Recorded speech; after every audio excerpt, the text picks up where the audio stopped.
ښاغلی پیر محمد کاروان په معاصر تاریخ کې د پښتو ادب هغه نوموتی ځلانده ستوری چې د پښتو ادب په بډاینه کې مهم رول ادا کړی دی. پښتو ادب ته د لیکوال او شاعر پیر محمد کاروان د ترسره کړیو خدمتونو او همدارنګه د ښاغلي کاروان ژوند او فن ته د درناوي او ستاینې په موخه د خوست اطلاعات او کلتور ریاست له لوري لویه ادبي راټولېدنه ترسره شوه چې پکې د خوست او یو شمېر نورو ولایتونو لیکوالانو، شاعرانو او ادب پاله کسانو برخه اخیستې وه. د اطلاعات او کلتور ریاست مسؤلین پر وینا په راتلونکي کې هم پلان لري چې د پښتو ژبې او ادب د ودې لپاره ورته ادبي غونډې، مشاعرې او فرهنګي پروګرامونه جوړ او لا پراخ کړي.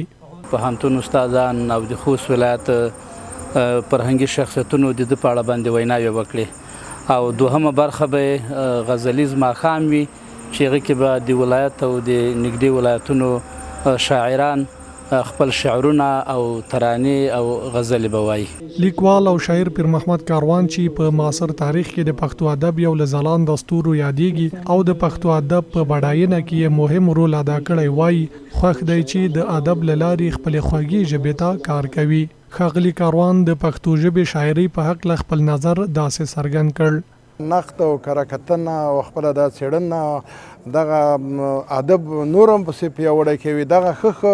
ادیبان رامنځته کوي، ښه شاعران رامنځته کوي، که د علم په برخه کې ښه عالمان ټولنې ته وړاندې کیږي. پښتو ژبه که د شعر په برخه کې مو وګورو دا د موسیقۍ نه مالاماله ژبه ده، ډېره سخي ژبه ده، په ډېره اسانۍ سره په پښتو ژبه کې آهنګ او ریتم او خج او موسیقیت پکې پیدا کیږي، یعنې شعر دپاره ډېره جوړه ده. د یادې غونډې پر مهال شاعرانو، لیکوالانو او ادبپالو الحاج پیر محمد کاروان په معاصر تاریخ کې د پښتو ادب یو نوموتی او نه هېرېدونکی ځلانده ستوری وباله. دوی وویل کاروان د خپلې ځانګړې شاعرۍ، ژور فکر او نوښتګر سبک له لارې د پښتو شعر او نثر بډاینه کړې او باید چې په ویاړ یې داسې لویې راټولېدنې ترسره شي.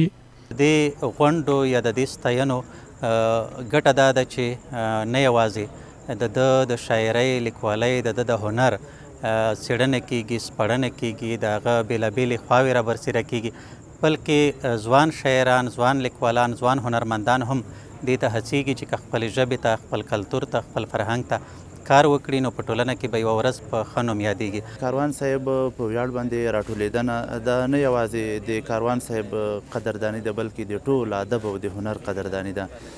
د داسې شخصیتونو په ویاړ باندې داسې غونډې جوړول دا زموږ راتلونکي نسل ته دا ښایي چې ادب او هنر څومره لوړ ارزښت لري. د یادولو ده چې الحاج پیر محمد کاروان د پښتو ژبې له نوموتو معاصرو شاعرانو او لیکوالانو څخه دی چې د خپلې ځانګړې شاعرۍ، ژور فکر او نوښتګر ادبي سبک له لارې په پښتو ادب کې ځانګړی مقام خپل کړی دی. نوموړي په خپلو ادبي پنځونو کې د مینې، انسانیت، سولې، طبیعت او د ټولنیزو ارزښتونو پیغامونه وړاندې کړي دي.